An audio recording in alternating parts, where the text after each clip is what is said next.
Hey, stop, tu roules sur le boulevard BD. Cette vidéo est faite pour toi.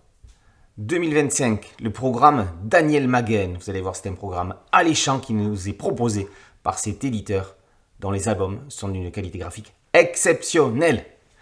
Les festivités commencent en avril avec Artifice, un magicien en Algérie par Mathieu Mariol et Julien Ribas. La magie au service de l'armée coloniale française en Algérie, ou l'histoire extraordinaire et véridique du dernier voyage de Robert Houdin. C'est une histoire vraie. Robert Houdin, le plus grand magicien français, le père de la prestidigitation moderne, a utilisé ses pouvoirs pour tenter de ramener la paix en Algérie au moment de la colonisation française. Nous sommes au milieu du 19e siècle. L'Algérie, bien qu'officiellement colonisée, n'est toujours pas une province docile. Quand une violente et importante rébellion éclate en Kabylie, menée par de puissants marabouts proclamant détenir des pouvoirs divins, le colonel Deneveux, chef du bureau politique d'Alger, met au point un plan original. Il convainc l'illusionniste Robert Houdin, le plus grand magicien de son temps, de sortir de sa retraite pour démontrer sur place que les prodiges des marabouts ne sont que de vulgaires tours de passe-passe. Le but est clair, pacifier la région et faire cesser ces vagues d'attentats sanguinaires. Mais le patriotisme et la vision colonialiste du magicien seront chamboulés par ce voyage. Le scénariste Mathieu Mariol, passionné d'histoire, et l'aquarelliste Julien Ribas retracent l'histoire de la dernière tournée du Prince de l'Illusion. On poursuit le programme avec, au mois de mai, le retour de Rodolphe et Roman, qu'on avait découvert avec Sprague il y a quelques mois. Dans le Marin Céleste, à bord de son drôle de vaisseau volant, Popeye, un peu marchand, beaucoup faussaire, essaie de vendre sa camelote et peut-être de sauver la planète et ses habitants. C'est un one-shot de science-fiction écolo-futuriste, mis en couleur par Denis Béchu. Approchez, braves gens, le Popeye est de retour avec 1000 trésors à vous offrir. Dans un lieu hors de notre géographie, de notre histoire, Popeye, marchand, pilote, escroc, poète et amoureux, observe un phénomène étrange du haut de son navire volant. Des herbes bleues prolifèrent et semblent disposer d'une intelligence propre. Par colonies entières, elles tracent leur route, envahissent les champs, détruisent moteurs et machines, s'attaquent au bétail et deviennent bientôt une menace mortelle pour les habitants. Avec l'aide de sa receleuse préférée, Prune et surtout des barons rostres, créatures mi-hommes, mi-insectes d'apparence monstrueuse, mais connaissant peut-être le secret pour se débarrasser des herbes bleues, Popeye et ses amis vont mettre toute leur force dans la bataille Bordieu. Rodolphe déclare « J'écris pour me délivrer de certains rêves et faire de la place pour les suivants. » Chaque album de ce scénariste est une petite pépite. Suite du programme avec toujours au mois de mai, Laurent Galandon et Jean-Denis Pendanx. Alors quand on voit un duo comme ça, on ne peut que s'attendre à quelque chose d'exceptionnel. Voici Les poissons, eux, ne pleurent pas. Mon histoire se déroule en Gambie, vous ne savez pas où se trouve ce pays, n'ayez pas honte. Nombre de gens ne savent même pas qu'il existe. D'autres ont déjà entendu son nom, mais peineront à le situer sur une carte. Cette histoire, c'est celle d'un monstre.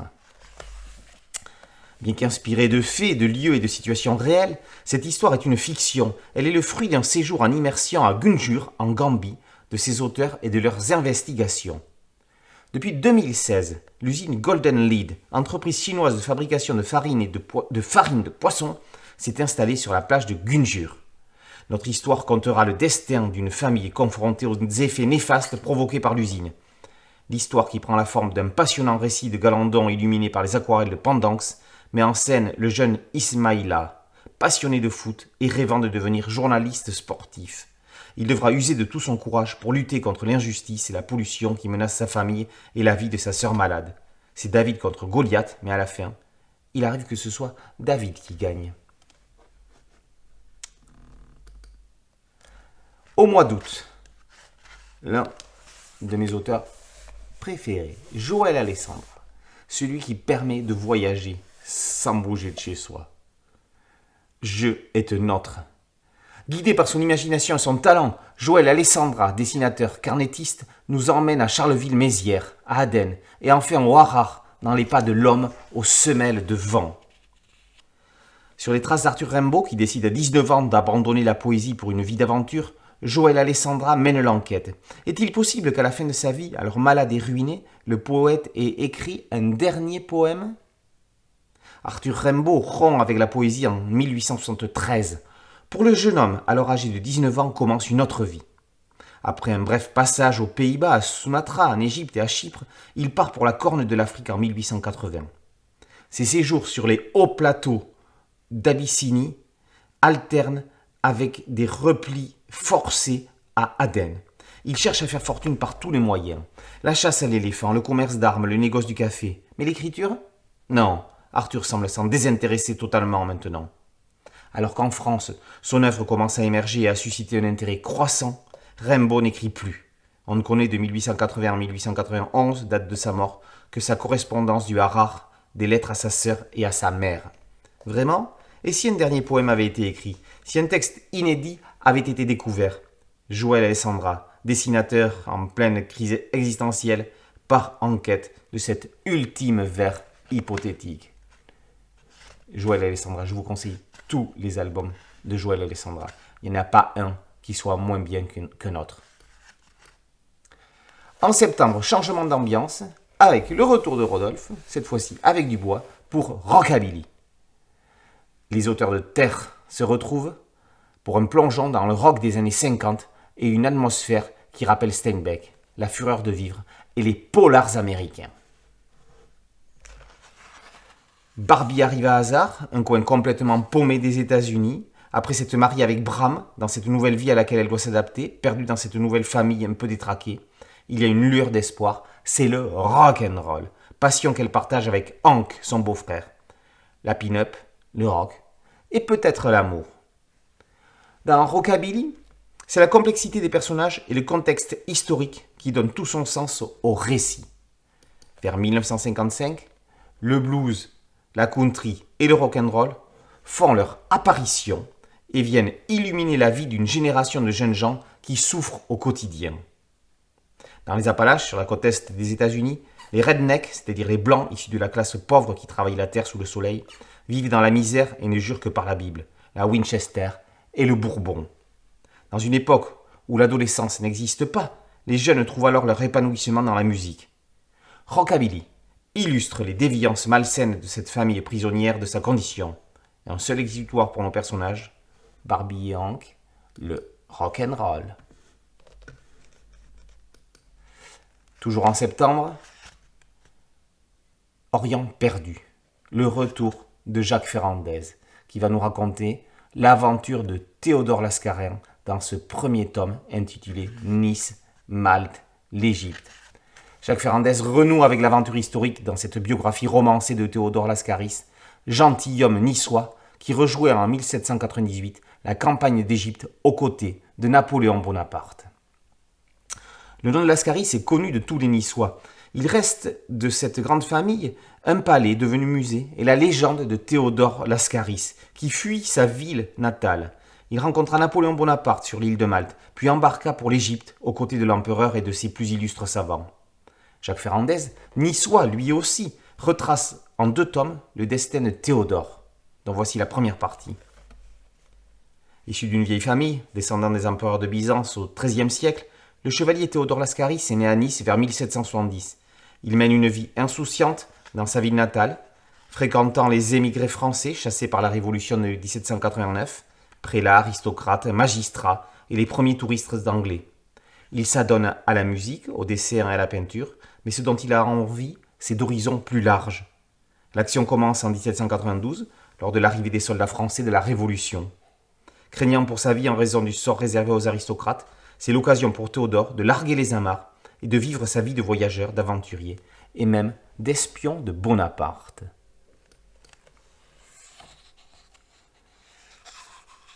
Toujours en septembre, voici Off, un page-turner de plus de 300 pages qui tire à la fois du thriller politique, du film catastrophe et de la saga familiale.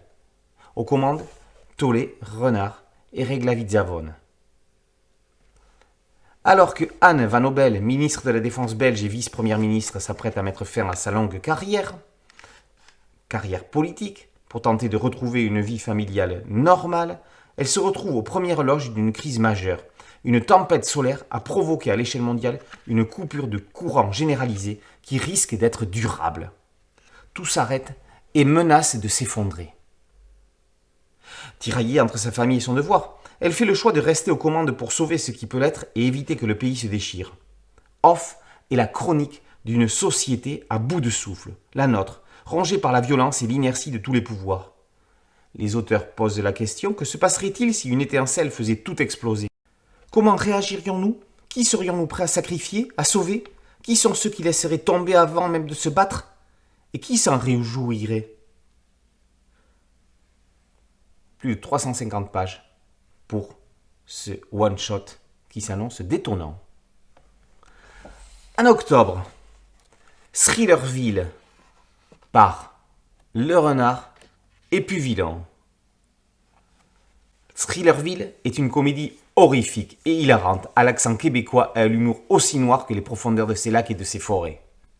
Il se passe des choses étranges dans la petite bourgade isolée de Tranquilleville, tellement que le patelin est plutôt connu sous le doux sobriquet de Thrillerville.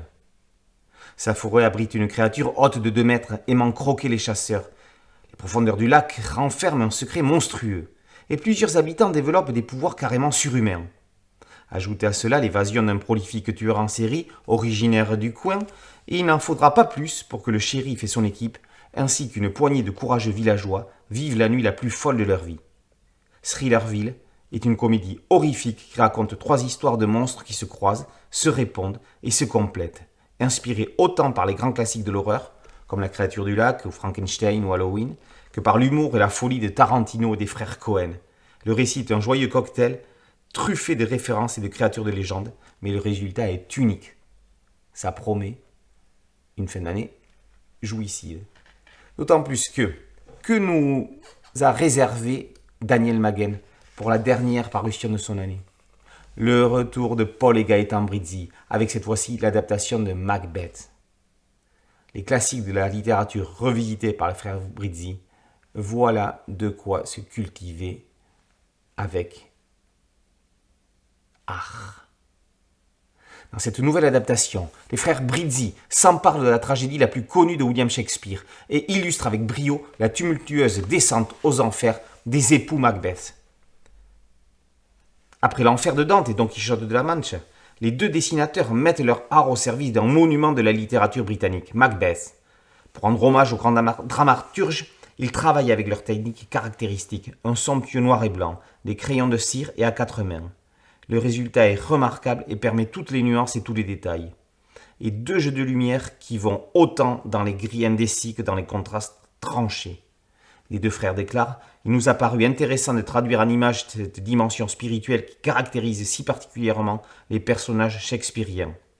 Là où l'auteur, par le biais d'une prose oratoire magnifique, exprime leurs tourments intérieurs, c'est par le dessin et la lumière que nous avons voulu les traiter et les transmettre. » Macbeth, par les frères Brizzi, ça va être le point d'orgue de l'année. Maguen. On le voit, le programme Daniel Maguen pour 2025 est riche et alléchant. Donc je pense qu'on se retrouvera mois par mois pour détailler ces albums merveilleux. Boulevard BD, c'est un site dédié, un podcast audio et une chaîne YouTube. Merci de liker, de partager et de vous abonner. A très bientôt sur Boulevard BD. Ciao.